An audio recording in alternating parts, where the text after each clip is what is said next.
In today's video, I'm going to teach you how to use Wrike project management software. We'll walk through a simple foundational flow that helps you get comfortable navigating Wrike, starting from the main workspace and moving into your project management space. Even though these are just a couple of actions, understanding them clearly is essential because almost everything you'll do in Wrike starts from here. First, once you're logged into Wrike, direct your attention to the left-hand side of the screen. This is where you'll find the navigation panel, and one of the key sections there is called Spaces. Think of spaces as the big buckets or departments where your work lives. For example, you might have a space for marketing, another for operations, or one dedicated just to a specific client or product. Go ahead and click on Spaces. If you don't see it right away, try expanding the side panel or hovering your mouse near the edge of the screen until the menu opens. Clicking on Spaces will show you a list of all the spaces you have access to.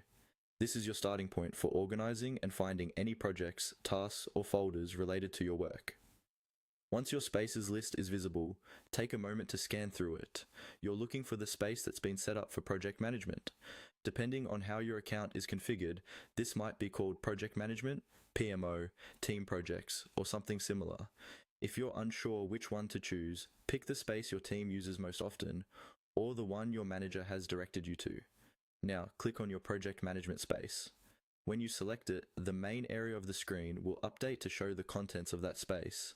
Here, you will typically see folders, projects, and sometimes predefined views like table, board, or Gantt.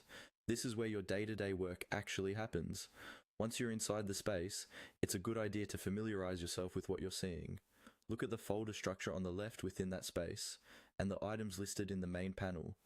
Even though we're not going deeper into creating tasks or projects in this video, knowing exactly how to get into the right space is the crucial first step toward managing your work effectively in Wrike.